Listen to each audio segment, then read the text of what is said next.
नमस्कार, मैं अजय झा आज अपने चैनल एस्ट्रो व्यू पॉइंट के माध्यम से आप लोगों के सामने हूँ।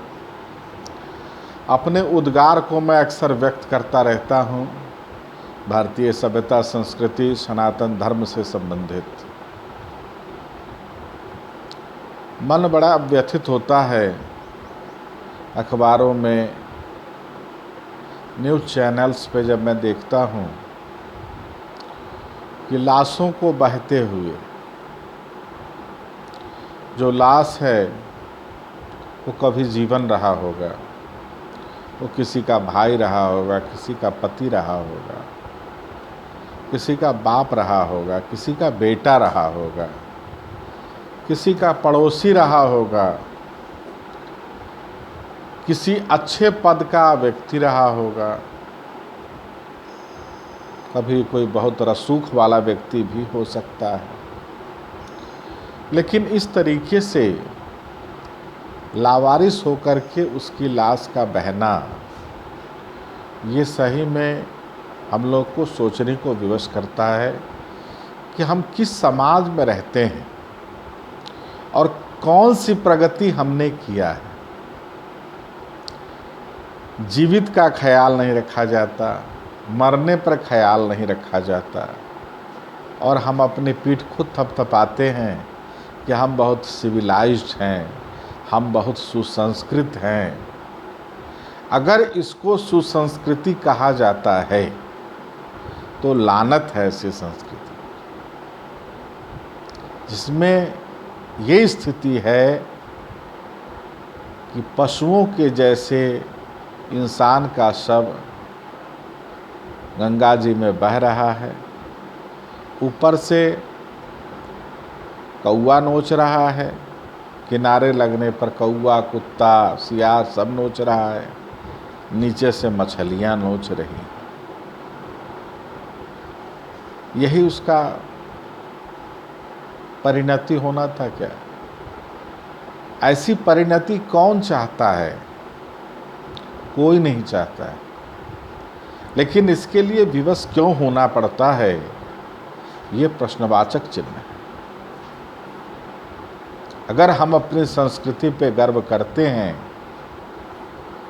तो इस विषय पर हमें विचार ही नहीं करना पड़ेगा, हमें लग के काम करना पड़ेगा। समाचारों में आता है ऑक्सीजन की इतनी सप्लाई की गई, इस सोसाइटी ने ऑक्सीजन की उपलब्धता कराई, इस ने ऑक्सीजन की उपलब्धता कराई। लेकिन लकड़ियां कैसे उपलब्ध होंगी, अंतिम संस्कार किसी व्यक्ति का कैसे होगा, इसके बारे में कोई सोसाइटी अभी तक आगे नहीं आई। सरकार की ओर से प्रयास किया जा रहा है। अब उसमें सरकारें कहाँ तक सफल हो रही हैं, ये तो भाई उनके जो अंग हैं वही बता पाएंगे। लेकिन जो घटनाएं हो रही हैं लगातार, प्रयागराज के संगम पे लाशों का अंबार दिखाई दे रहा है, उन्नाव में लाशों का अंबार दिखाई दे रहा है। कितने लोग कोरोना से मरे, कितने लोग बचे, ये तो एक संख्या हो सकती है। लेकिन जिनका अंतिम संस्कार नहीं हुआ, धर्मशास्त्र को जानने वाले जो मेरे मित्र इस वीडियो को देख रहे होंगे, वो इस बात को जानते हैं कि सद्गति नहीं मिलती। और सद्गति अगर नहीं मिलती है बिना अंतिम संस्कार के, तो उस कुल में उत्पन्न होने वाले जो व्यक्ति हैं वो बहुत पीड़ित होते हैं, बहुत कष्ट में होते हैं। उर्दू में शब्द आता है बरकत। वो उस घर से बरकत समाप्त हो जाता है, लक्ष्मी रुष्ट हो जाती है। क्योंकि जो व्यक्ति मृतात्मा होता है, भले उसकी मौत कोरोना से हुई हो, लेकिन उसके अंतिम संस्कार में, उसके पिंडदान में उसके परिजनों की अगर कोई भूमिका नहीं होती है, तो ये इतना बड़ा कर्ज उस व्यक्ति के ऊपर होता है कि उनके परिजन इसको चुका नहीं पाते हैं, और तब तक उनको शांति नहीं मिलती है जब तक कि वह ऐसा कृत्य कर नहीं लेते। पिंडदान तो कर लीजिएगा, अंतिम संस्कार कहाँ से करिएगा? जब डेड बॉडी ही नहीं होगी तो अंतिम संस्कार कहाँ से होगा? तो मेरा हाथ जोड़ के विनम्र निवेदन है कि जो भी व्यक्ति हैं, आप कोरोना के प्रोटोकॉल का करते हुए किसी परिजन की, किसी नाते रिश्तेदार की अगर मौत हो जाती है, विधि विधान से उसका अंतिम संस्कार करिए।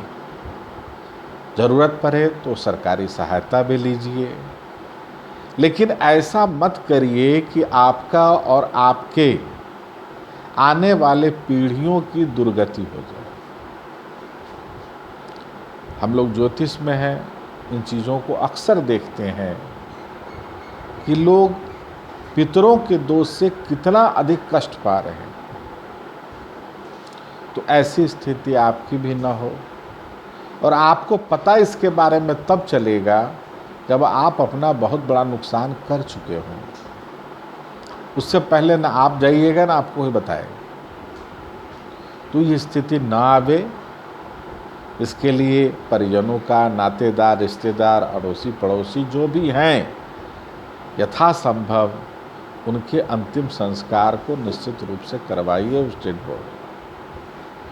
धन्यवाद।